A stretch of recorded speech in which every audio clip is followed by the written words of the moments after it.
Bueno, ayer se abrió la información, Pancho, de que se podían investigar los teléfonos de 3 personas.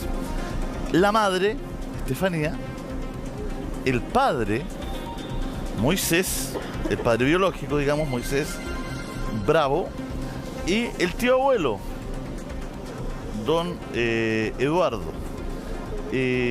Cuéntanos un poquito, ¿cuándo se pidió que se abrieran estos teléfonos? ¿Y por qué el papá? Llama mucho la atención porque él no estaba ahí, no vivía ahí. Se dice que no tenía mucha relación con el niño en el último tiempo. Estas son las 3 personas que la policía pidió, ¿no es cierto?, ver su tráfico de llamadas. ¿Por qué no nos cuentas un poquito qué se persigue y qué se busca?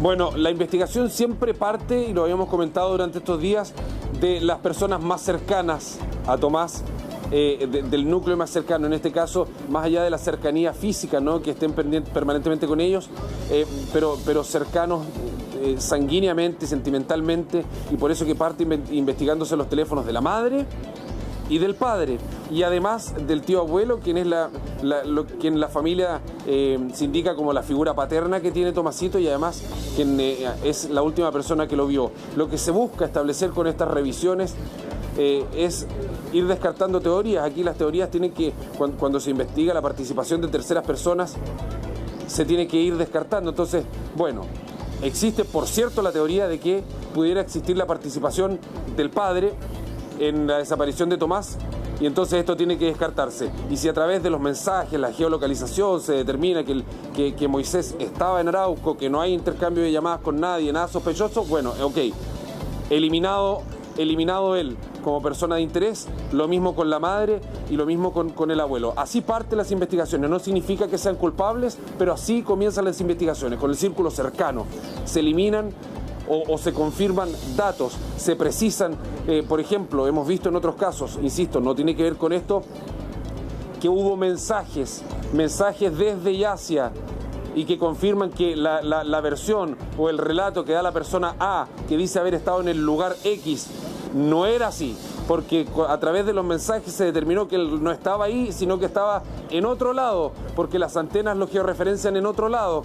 Lo vimos en el caso del profesor Nivaldo Villegas, que a través de la georreferenciación de los teléfonos se comprobó que en realidad estaban ambos en las cercanías de la casa a la hora de que falleció el profesor Villegas. Entonces, esto ¿Pancho? Lo que hace es ir chequeando teorías. Ok, ¿dónde estaban estas 3 personas? ¿Cuáles son los puntos de antena? ¿A qué hora estaban y dónde? ¿Con quién hablaron?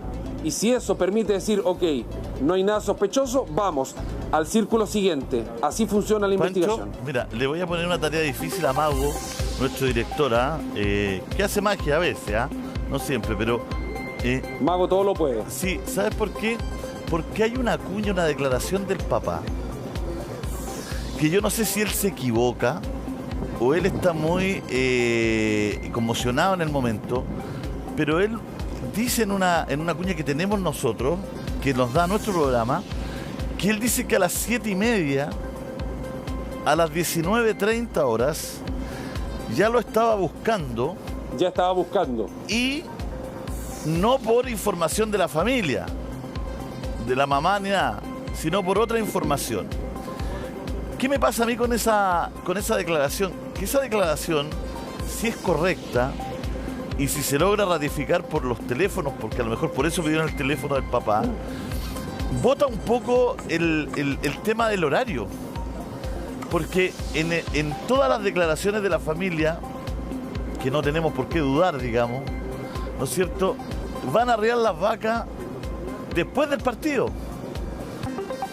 Y después del partido y de abrigar a Tomás. Y eso es después de las 20 horas. Entonces, ¿cómo el papá, Moisés biológico, iba a estar buscando a Tomasito a las 19:30 horas por información que tenía, si el niño todavía no salía ni siquiera a arriar las vacas? Entonces, esa parte a mí Julio, desde hace muchos días que me tiene muy confundido. Y yo no sé si a lo mejor Moisés, el papá biológico de Tomasito, se equivocó porque estaba conmocionado, se equivocó con el horario, pero los horarios en este cuento, tú lo sabes bien, has investigado mucho, son muy relevantes, Pancho.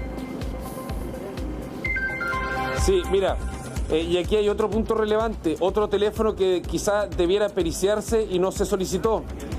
No sé si te acuerdas tú en una entrevista con la señora Elisea, la abuela paterna. Ella dice que es Estefanía quien la llama a ella por teléfono y le dice, hubo un problema, hubo una tragedia. Y la señora Elisea le pregunta, ¿se trata de tu abuela? Y ella le dice, no, Tomasito, no aparece. ¿A qué hora fue esa llamada? Eso es clave. Ella, luego la señora Elisea habla con Moisés. ¿A qué hora habló con Moisés? ¿A qué hora le dice, me llamó la Estefanía y Tomasito desaparece? Esa llamada también es clave. Recordemos que al inicio, cuando hablábamos con Moisés, Moisés nos decía que la información que tenía él era que el tío Lalo con Tomasito habían salido a arrear los animales entre las 10 y las 11 de la mañana. Y él estaba enojado porque le habían avisado cerca de las 7, 7 y media, que él daba ese horario. Entonces, hay incongruencias ahí, quizá había confusión, claro, no es un momento fácil. Pero, ¿a qué hora hace Estefanía esta llamada a la señora Elisea? ¿Existió esta llamada que dice ella? Porque ella dice que es Estefanía quien la llama para decirle, pasó algo terrible. Ella primero pensó que se trataba de la abuela de Estefanía, pero luego se entera de que era Tomasito. ¿A qué hora fue esa llamada? Eso es fundamental para determinar a qué hora la familia ya sabía de la desaparición de Tomás. ¿Fue después del partido?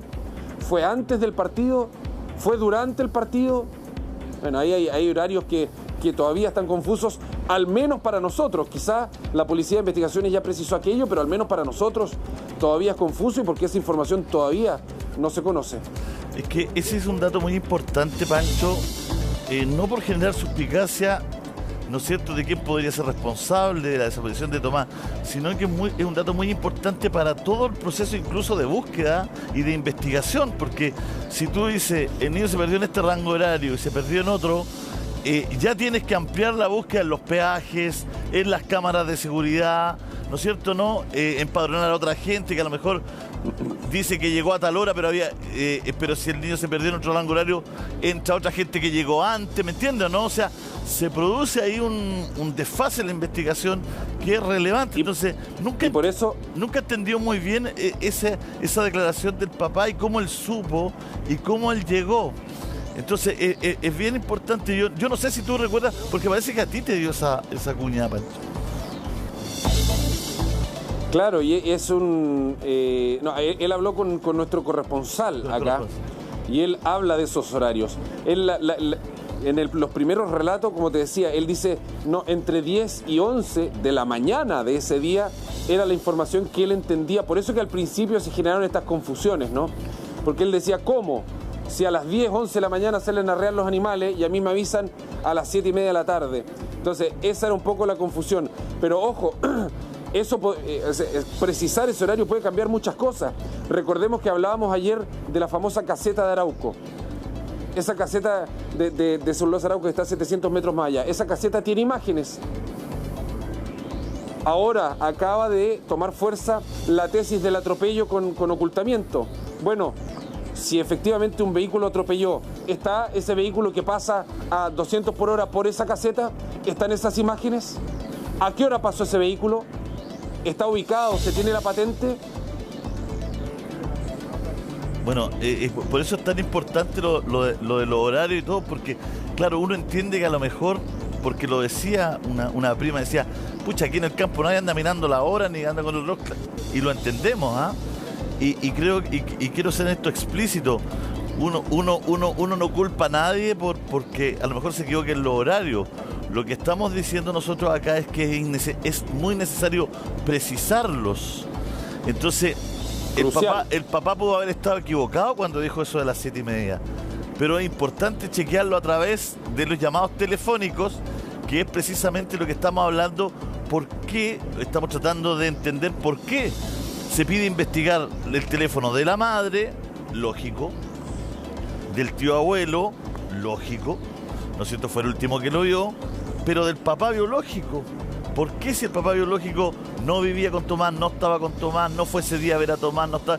Entonces, ¿por qué se vio? Entonces, ahí estamos tratando nosotros de responder, ¿no? Y a lo mejor tiene que ver con la consecuencia de estos horarios, ¿no?